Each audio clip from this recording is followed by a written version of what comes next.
Homeless people had taken up residence in an abandoned warehouse surrounded by an old fence.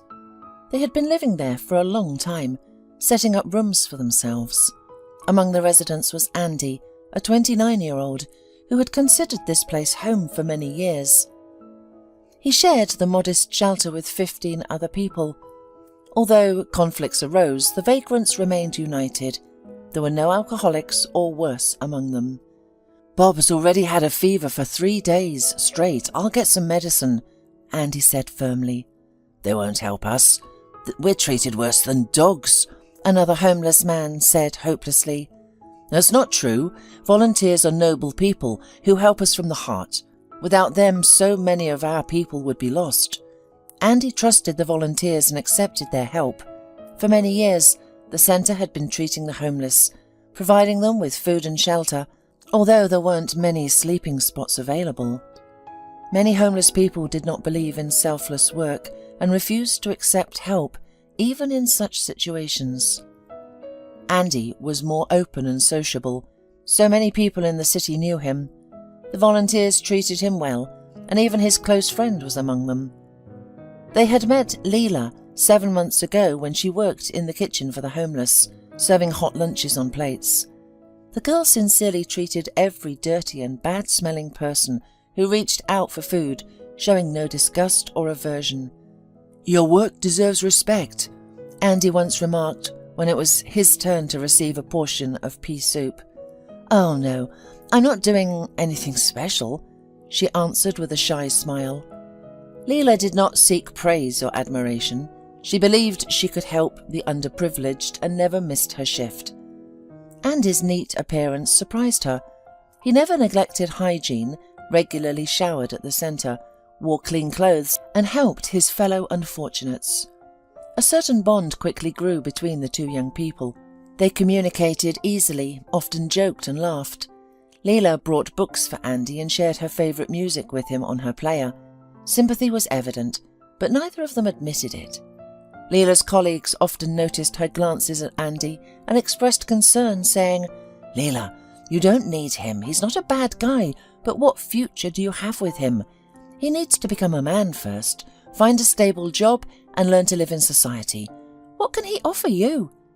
"I know," Leela sighed, "but that doesn't make it any easier. I'm drawn to him.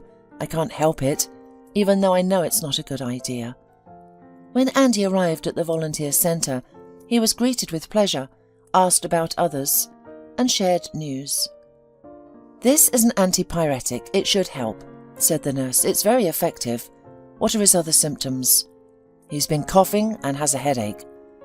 "You should have come to us sooner. I'll see what medication is left. And he should definitely get medical advice. By the way, a woman asked for you. Go to Paul. He'll provide you more information." Andy was intrigued. Strangers rarely showed interest in him, especially women, and frankly speaking, he had never been pursued by romantic love or had a serious relationship.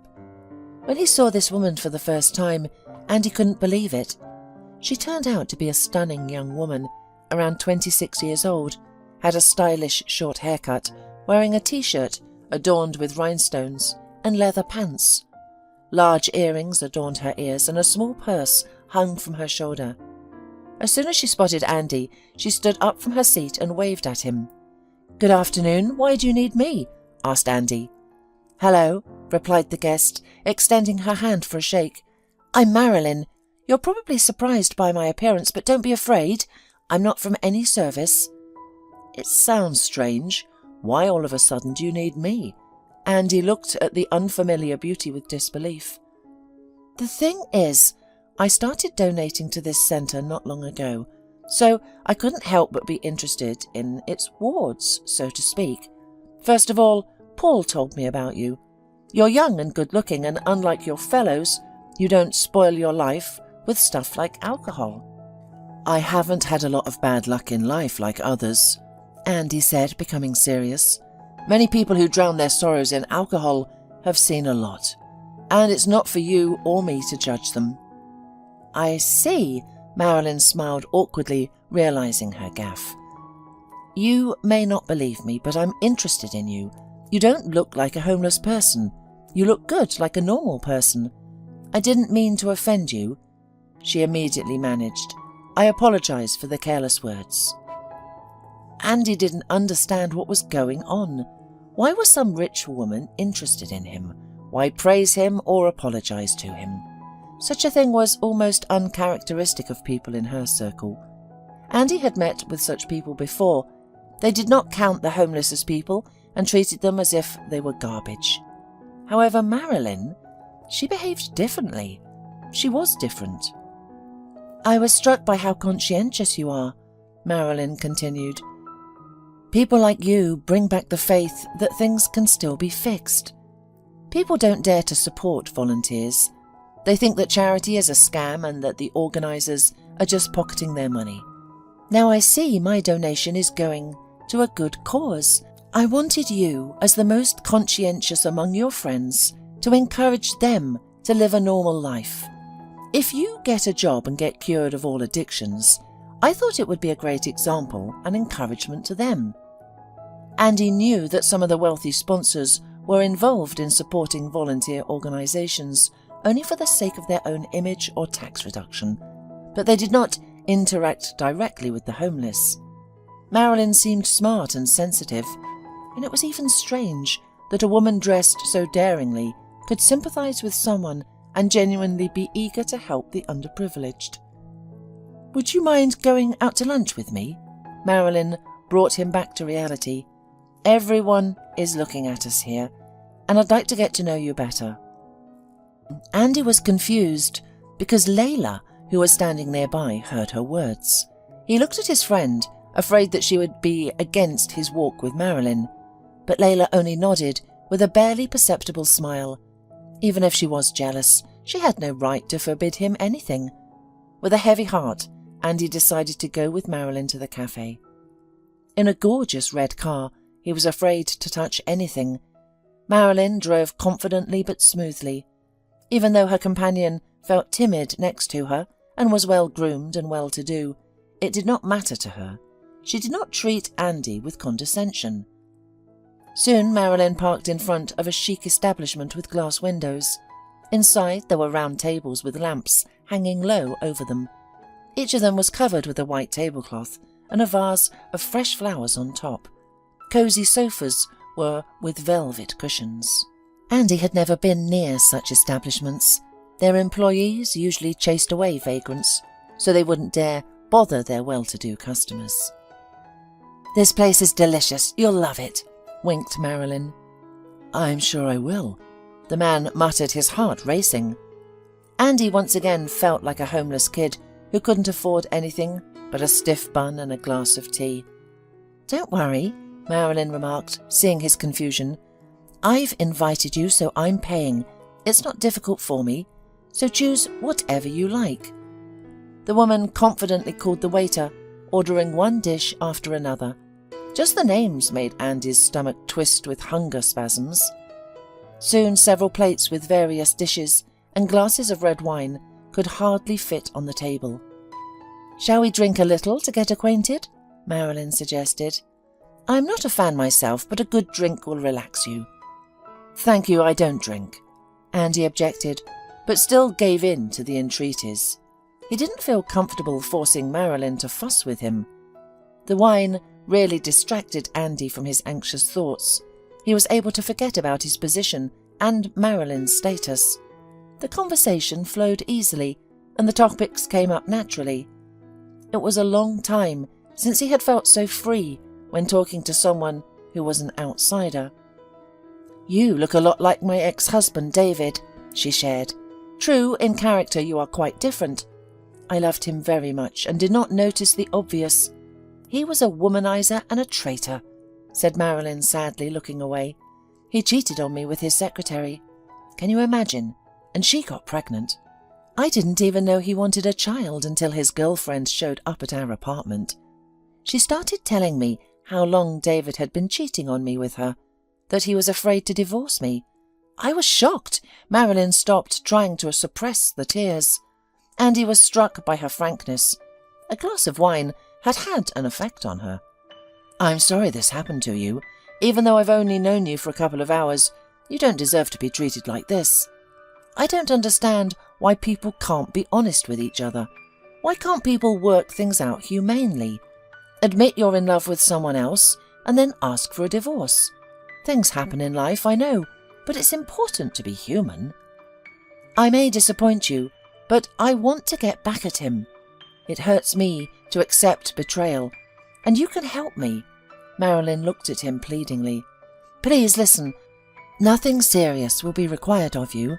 I just want to introduce you to my friends and attend a couple of events together as if we are in love. I want people to see us together, you know? I want people to realize that I'm not alone anymore, that I haven't grieved long after my divorce, and I've already moved on. What kind of fiancé am I? Look at me. I don't belong in high society, and my manners are so bad, I will definitely give myself away. Andy was frightened. Now he understood why Marilyn had paid attention to him. It's not a problem. With my money, I'll fix you up in no time. You'll look like a noble. I only need to post pictures with you on social networks to let everyone know about us, and nothing else. It won't affect you at all, and I really need it. Andy didn't like the idea at all, but the wine confused his thoughts. He couldn't agree, but he also couldn't refuse. Marilyn was very persistent. She looked at Andy so tearfully that he gave in. Okay, I'll go along with it, but not for long. I'm not losing anything, am I? He replied with a sigh. That's right, sweetie. You'll even like it. She winked at him. Since Andy had agreed to help, he had a new life. At first, that same day, he went to the hospital for a medical checkup. Don't take offence, it's better for both of us, insisted Marilyn. I want to know who I'm letting into my home. I understand. I'm not offended at all because that's actually good for me. It's been a long time since I've been to a doctor. I don't have access to such an examination. Marilyn's house turned out to be gorgeous. It was a 2-story modern house, furnished with the latest technology. Inside, there was no unnecessary decor. Everything was in its place. Comfortable furniture, fine pile carpets, and light-coloured walls. Wow, did you really earn it yourself? Andy gasped, not thinking that he was asking an indecent question. You're funny, she laughed, seeing nothing special in her luxury. I inherited money from my parents, so I don't have to worry about it. Choose any room on the 2nd floor. Everything is prepared for your comfort. You can use all the appliances and take whatever you want from the fridge. I'm away a lot, so you'll have to find your own entertainment. There's a pool in the backyard. You can swim. Collapsing onto the wide bed with the orthopedic mattress in his new bedroom, Andy couldn't believe his luck. Had he really gotten himself into such a mess? And would he at least live a luxurious life for a little while? Marilyn turned out to be very kind and attentive to him. For an orphan who had escaped from an orphanage many years ago, such an arrangement seemed incredibly surreal. Andy remembered perfectly his hungry childhood when he first found himself on the streets. They tried to involve him in many illegal activities, but his intuition had saved him many times from danger. Even though he did not like to be involved in dubious things, he was ready to help Marilyn. Meanwhile, she took good care of Andy. She started taking him to beauty salons for manicures, pedicures, and spa treatments to improve his skin and body. She even made him do sports with a personal trainer. I feel like a Hollywood star, Andy often repeated when he was surrounded by lots of beauty specialists and Marilyn critically examined their work. This must be like a movie scene for you, Marilyn smiled kindly at him. We'll stop by my ex-boyfriend's hairdresser today. We need to fix your unruly hair. At the barber shop, there was a conflict that made Andy question Marilyn's true character. When the barber started shaving Andy's temples and the back of his head for a trendy haircut, leaving long hair on top, Andy protested. It doesn't suit me at all. Do modern men really walk around like this? I do everything you ask, but this haircut is absolutely ridiculous. It's necessary for business. Marilyn cut him off, not willing to hear any further objections. But it's my body, isn't it? The reflection I see is not me. I don't like it. I don't want to be a laughingstock. Andy, don't argue. The haircut will be how I want it, and you'll just have to deal with it," Marilyn replied with irritation, reading something important on her phone. This statement offended Andy. Despite Marilyn apologizing for her harshness on the way home, he couldn't shake off the feeling that she was hiding something. He didn't fully believe her words. An unpleasant feeling started to grow inside him. Perhaps Marilyn had a clear plan in which he was just an unwilling pawn. Andy shared his suspicions with Leela. At first, it was not easy for him to communicate with her. Considering he was living in the house of an attractive stranger, he felt guilty about something and didn't want to impose. "This whole thing seemed suspicious to me from the start," Leela said. "What do you mean?" Andy frowned like a child. "You see, rich women don't usually need..." "Homeless? I know without reminding you that I'm not her equal." "For your information, I'm not trying to marry her," Andy replied, feeling offended. Leela quickly tried to calm him down. "Andy, you know that's not what I meant. It's not about you, it's about her. People like her can't be trusted. People like her are dangerous. Be on your guard. You never know what she's plotting." Leela said the last word with disdain, which didn't go unnoticed by Andy. "I miss you. I miss our conversations so much," he confessed suddenly. "As soon as I finish with her request, we'll meet right away," Andy promised, and felt relieved after talking to Leela. He no longer believed everything he saw or heard. Instead of arguing with Marilyn, he became more compliant and immediately agreed to her ideas. But now Andy started to secretly observe her when she wasn't looking. He tried to eavesdrop on her phone conversations to learn more about Marilyn as a person. If she wanted to introduce him to her and David's friends, why hadn't anyone close to her come to her house during this week? Why all the secrecy? Andy wanted to be cautious and not make a fool of himself. If Marilyn posed any danger to him, he had to find out. One day, Andy was looking in the kitchen for a mixer to make dinner and accidentally found the receipts for the house rent in one of the cupboards. He was extremely surprised. Wasn't the house really Marilyn's property? Why had she lied to him? Why does she need such a big house for herself if she doesn't even bring anyone to it? It didn't go unnoticed by Marilyn that Andy had found the letter from the landlord. After dinner, she knocked on his bedroom door and offered to talk over a glass of good wine. "I have something to tell you," she confessed guiltily. "I understand you need an explanation. I'm not as rich as I said I was. David and his mistress fooled me, but I wasn't ashamed to admit it, even to you. I rented this house because I can't afford to buy one yet, and all my friends are fake. They're just gloating. That's how it is in this world. And I didn't want to seem abandoned or broken. I couldn't let David humiliate me like that. I really need you. I shouldn't have kept it from you, but please stay." Marilyn looked at him pleadingly. He didn't know what to say. He felt ashamed that the girl before him was justifying herself while he had suspected her of insincerity. She trusted him, and he had betrayed that trust. "I'm the one who needs to apologize to you. I had no right to snoop around your house and invade your privacy. I'm sorry, but you can count on me." Later, when Andy recounted his conversation with Marilyn to Layla, she got angry. "Andy, she's leaning on you. I'm really worried about you," Leela said in desperation, trying to awaken her friend's suspicion.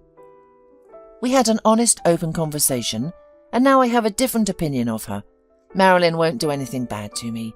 She herself is going through a betrayal and has sunk almost to the bottom." Since then, Andy and Marilyn's relationship has changed. They began to spend more time together as friends, not just companions. They even did household chores together. Marilyn stopped pretending that she could afford to pay a cleaning company regularly. Gradually, Andy became less embarrassed about his background and felt more confident when interacting with new people. He observed how Marilyn communicated with staff in restaurants and conducted business over the phone. He saw how demanding she could be, and he also wanted to grow up and earn the respect of others. "Maybe, after meeting me, you'll be able to realize yourself in society," she said with a smile, teaching Andy about manners. "Don't slouch, that doesn't attract anyone. And don't smile like a fool. You should exude power, wealth and confidence. Currently you look like a boy. You need to create an image for yourself and follow it, then people will start taking you seriously." "You're smart," Andy admitted, although he often found Marilyn's lectures boring. According to her, he did everything wrong. Marilyn criticised his habits, facial expressions, and the positions of his hands and feet. She demanded that he replicate everything exactly as she did. One day, Marilyn woke Andy up early. "I need your help," she said, almost crying. "I ask of you because I won't be able to do it myself." "Yes, I'm listening," Andy responded as he stretched and got up from the comfortable bed. "I need you to go to the bank today to withdraw some money. David and I shared an account. When he left for his mistress, he withdrew all the money without my knowledge and then boasted to me that he had hidden it safely in his safe deposit box. That's precisely what I need your help with. I just want the justice to prevail. I want you to take my half of the money. I don't want his money, but he had no right to take my half and leave me with nothing. You have nothing to fear. You're an exact copy of David. They know you well at this bank because you are their VIP client. Look, I just want to punish David for ruining me and our love, and taking his money is the best revenge." "Okay, I'll try," Andy agreed, but he felt very uncomfortable inside. But he couldn't refuse Marilyn because he felt he was internally indebted to her for all her efforts and good attitude. Keeping everything Marilyn taught him in mind, Andy entered the bank office. "Good afternoon, David. It's been a long time since you've visited us." Mr. Cox, the head manager, greeted him. "Hello, I've had some matters to attend to," Andy answered, taking off his sunglasses with a deliberate gesture as Marilyn had taught him. "I'd like to check my safe deposit box." "Of course, David. Just please provide the passphrase. We trust you, but we've increased security due to a risk in fraud. Everyone, even our most important and valued clients, must go through this procedure." Mr. Cox obligingly spoke with a broad smile. Andy couldn't hide his surprise. Marilyn hadn't warned him about a passphrase. What was it, anyway? Suddenly, Andy felt a knot in his stomach. He realized that something was not going according to plan. "I need to make a phone call," Andy said, reverting to being the awkward boy and vagabond he had been years ago. At that moment, Mr. Cox, who suspected something was wrong, pressed the panic button. Marilyn didn't answer the phone. Andy started sweating, noticing how other bank employees were squinting at him. Suddenly, someone approached him from behind and a stern voice said, "Stop where you are. Hands behind your head." Before Andy knew it, he had been restrained. His expensive cell phone fell to the glossy floor. From a nearby parked car, Marilyn watched as Andy was led out of the bank building in handcuffs and placed into a police car. She pressed her lips together in frustration, realizing that the plan had failed. Now she could only hope that the police wouldn't connect her to the vagrant who had attempted to gain access to the millionaire's safe deposit box. "What's going on? Where are you taking me?" Andy struggled in the hands of the police. "I haven't done anything wrong." "You're accused of fraud," said a stern voice belonging to the investigator. Detective Benson specialized in scams and fraud, and his team always reacted quickly to such calls. Alarm buttons in banks often saved people from grand theft and sometimes even saved lives. "So," Detective Benson began in the interrogation room, "you have no documents with you. Your name doesn't tell us anything either. Who are you? I want to warn you, you may have big problems if you continue to claim that you know nothing." "But I'm really not a scum, and I didn't mean any harm. I came to collect money that rightfully and justly belonged to the deceived wife. Her name is Marilyn, and her last name... God, I don't even know her last name." Andy panicked even more. "She said it's an ordinary procedure. I didn't know it wasn't allowed. and I didn't know I was doing anything illegal. I would never have overstepped the law." Mr. Cox, who was watching the interrogation from the other side of the glass in the meeting room, explained to another policeman, "He's lying. This crook is dressed exactly like our client David Rutherford. The thing is, they really look alike. And he even copied his gestures, manner of speech and style of dress. It's a clear fraud. It's just outrageous. What a fool you have to be to try something like this." "Mr. Cox, calm down. The theft has been prevented thanks to your vigilance." Meanwhile, Andy was completely confused. He began to recover from the shock, and his consciousness started to piece together what had happened. Marilyn had set him up. Leela was right. It was impossible to believe. From the very beginning, she had paid attention to him for a reason, but because of his resemblance to some millionaire. She was cruel, calculating, mean, and ruthless. Until your mysterious Marilyn is found, you are Andy, the main suspect. I advise you not to hide anything from me. As far as I know, there's no one to vouch for you. Your past lifestyle does not inspire any confidence." Andy deeply regretted that he had fallen for Marilyn's assumed kindness and tearful story. Andy knew perfectly well that people like him had bad endings in situations like this. Leela was horrified when she heard what had happened. She was alarmed that Andy had stopped contacting her. She didn't know where he lived because Marilyn was against visitors, and during the time that Andy had been at her house, Leela had not seen him. They were only connected by phone calls, which have stopped now. Leela couldn't find peace. She knew that something had happened to Andy, and soon there was a call from the police station. "My God, Andy, are you all right? Did they hurt you there? Did they force you to sign a confession?" Leela couldn't stop asking. She was relieved that she could at last hear his voice. "I'm all right, relatively," Andy answered weakly. "I'm scared, although I know men don't admit to such things. I'm a poor man. No one will believe me. The cops are just trying to frame me, close the case and get a bonus." "You need a good lawyer, but where can we get the money?" Leela grabbed her head. "I'll borrow some. I'll ask the guys from the centre to take part in it, and we'll get you out. I won't let them put you in jail," she repeated through her tears. Soon, Leela came across an article on the internet from the city community, which stated that a homeless man pretended to be a millionaire to empty his safe deposit box. She couldn't believe her eyes when she saw a picture of that wealthy man, who looked extremely similar to Andy. After finding out more about David Rutherford, Leela learned that 4 months ago he had been in a terrible accident and fell into a coma, and soon she appeared on the doorstep of his parents' house. "Get away from here. Another journalist is looking for sensationalism," David's father shouted at her. No, I'm not a journalist. That's why I'm here. Please listen. Your son has a twin brother and he's in prison. There has been a terrible mistake. An innocent man may go to prison for someone else's crime, and he may be your son."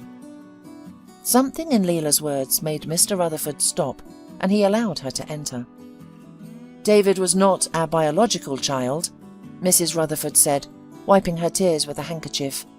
"We adopted him when he was 2 years old. We had no idea that he had a brother." David's adoptive parents looked at the pictures of Andy on Leela's phone and could not believe their eyes.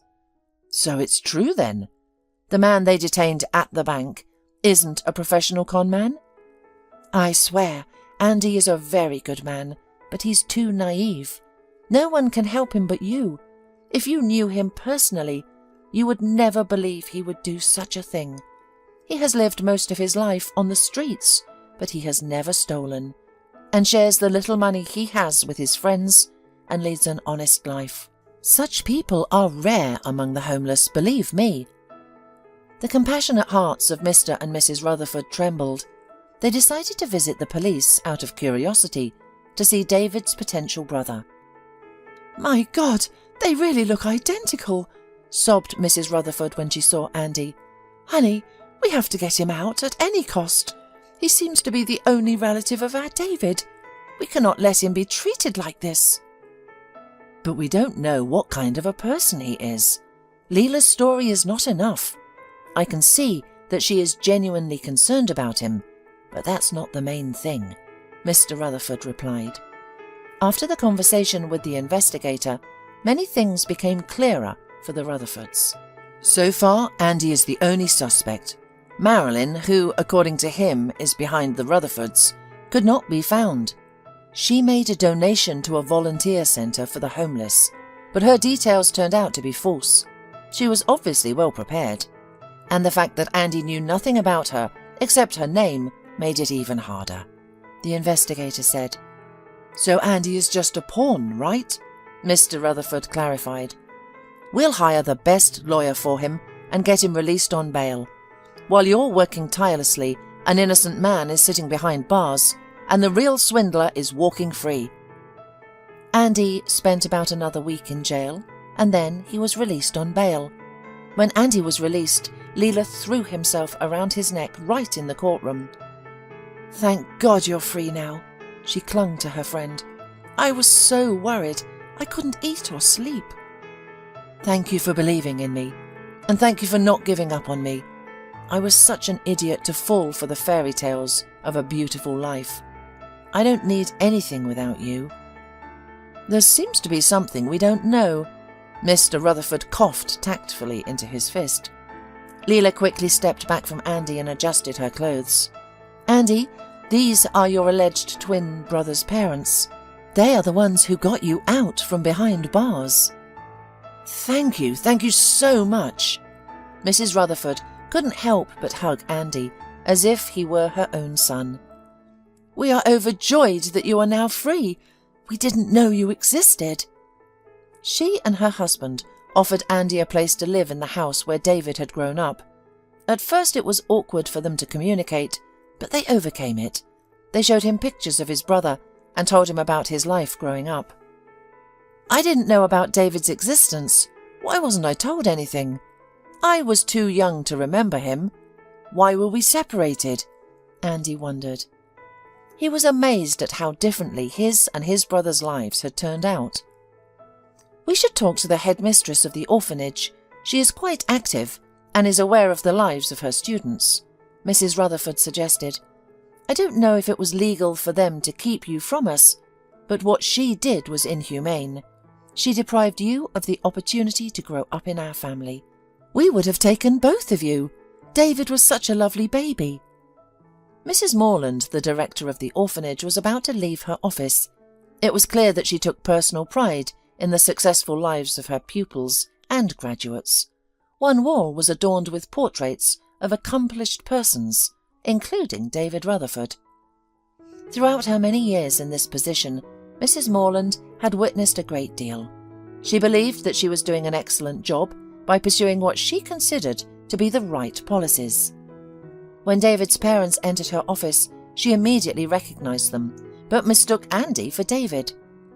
"I'm very proud of your son," she said in an ingratiating tone, knowing that there were wealthy people in front of her. "David, you were such a clever boy." "Thank you, but I'm Andy, the very twin brother whose existence you didn't inform these people about. You illegally separated me and my brother." "Good heavens!"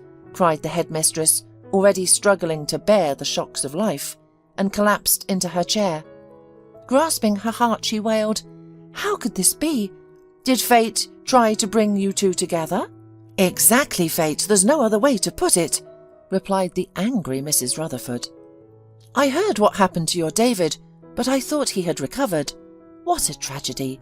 But at least now the family is all together." Mrs. Morland tried to salvage the situation. "You've almost lost one son, but gained a second. God is watching over your family." "How could you live peacefully knowing that you had ruined one child's life? Why did you keep him from us?" Mrs. Rutherford persisted. "We could have given him a better life. He wouldn't have had to wander the streets feeling so lonely. He had a brother, his own flesh and blood, and you took that away from him." Forgive me, Mrs. Morland cried, taking her hand. "I have done this to other children too. Many families before you refused to adopt both siblings, so both stayed with us. But I wanted to do what was best, to give at least one of the brothers a chance to find a family. I understand how tragic your fate was after you ran away. I understood you were wandering the streets, but please forgive me. I am guilty before you. Mrs. Morland's tears were interrupted by a phone call. It's my daughter. She's waiting for me downstairs. I'm just about to leave. Joan and I are in a hurry to catch her train. She's going to the capital on a business trip. I have to end our conversation. I'm really sorry. When Andy, accompanied by Mrs. and Mr. Rutherford, went outside, he froze in place. Standing next to the silver car was Marilyn. Only her hair was different, no longer dark and short. A light breeze was gently blowing through her long blonde strands. As soon as their eyes met, Marilyn started running. "Stop!" yelled Andy, startling David's parents. "Stop, you evil woman!" "Andy, where are you going?" shouted Mrs. Rutherford after him. Marilyn ran as if she were mad, but Andy was faster. He grabbed her arm, threw her to the ground, and held her down with his foot to prevent her from kicking. "I've got you, you swindler! Now you'll pay for everything!"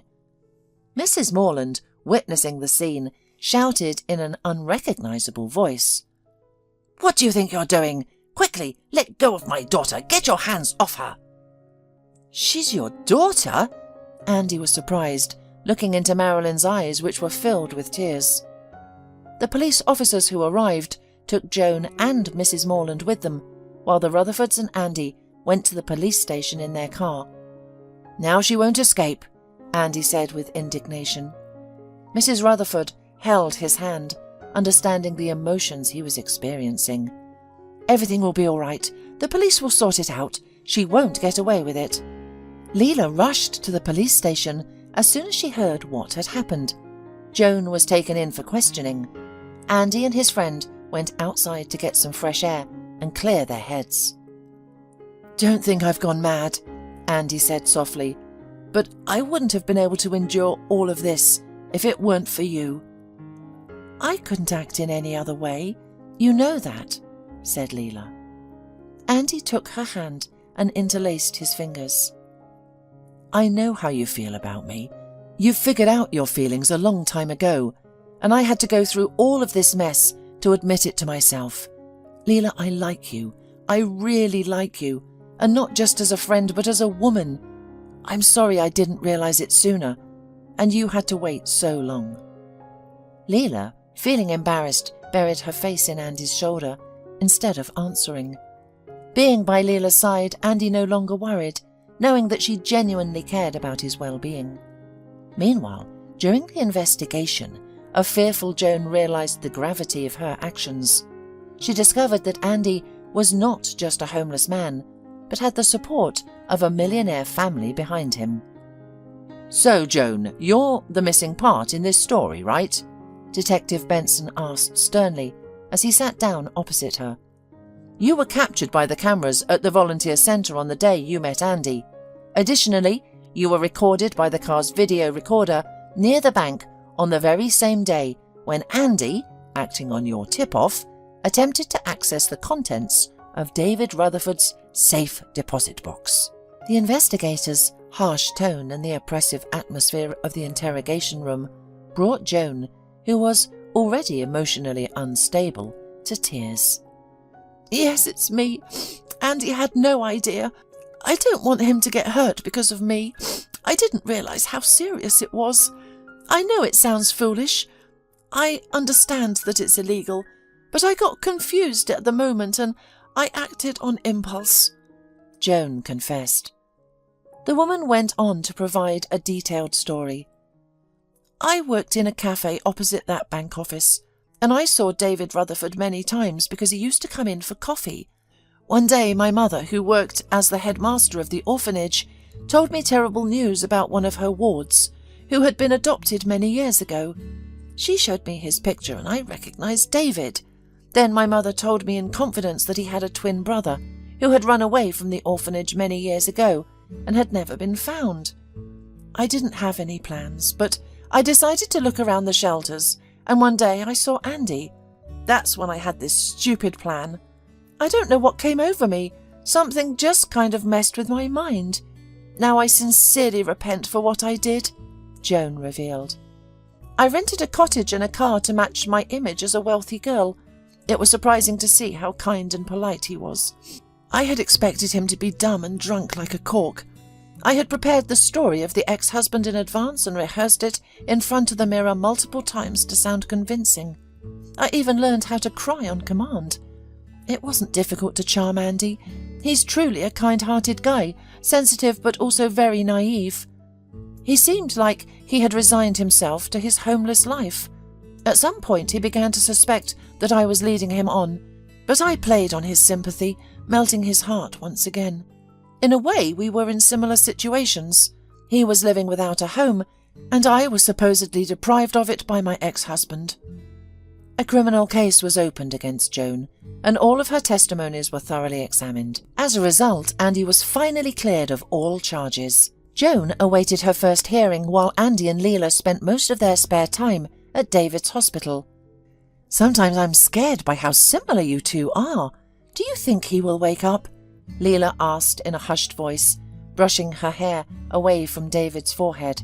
"I really hope that you two recognize each other. Judging by his parents, you can tell they raised him to be a good man." "Yes, the kind of man who makes millions in his 29 years, Andy exclaimed. "He'll make me feel like a failure." "That's not true," Leela interrupted. "Don't ever talk about yourself like that. You haven't lived his life, and he hasn't lived yours. Please keep in mind that he grew up surrounded by love and affection, while you only received hardships from fate." As the lovers argued, David twitched his finger. His eyelashes fluttered, and his pulse quickened. "Oh my God, he's opened his eyes!"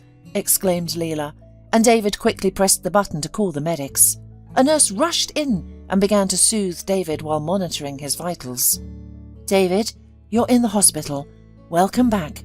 You're awake from your coma," the nurse informed him. "Who is he?"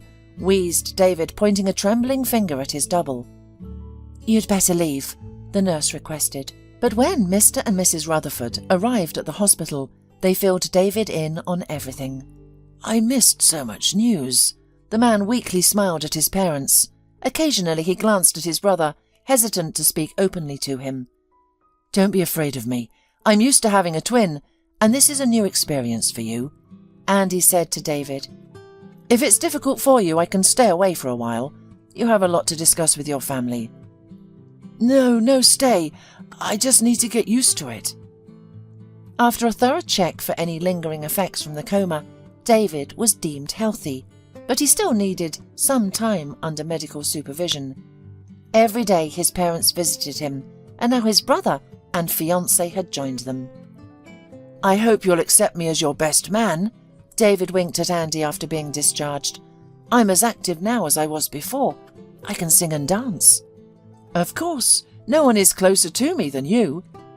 Soon Andy embarked on a new and fulfilling life. Having endured so many hardships, he hadn't expected things to turn out this way. He had a cosy, spacious house. David's parents treated him like their own son, and most importantly, he had Leela, who sincerely loved him. He had proposed to her quite unexpectedly after another shift at David's bedside while he was still in a coma. "I want to spend my whole life with you. I can't imagine being with any other girl," Andy confessed to his beloved during a walk along the embankment. "I love you very much. Please, Leela, be my wife.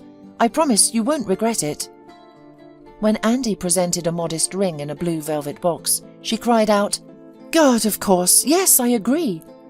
With a shaking hand, Andy slipped the ring onto Leela's finger and kissed her hand. From that moment on, they were inseparable. Only their closest friends were invited to their wedding. Many volunteers who knew Andy and Leela toasted to the happiness of the newlyweds.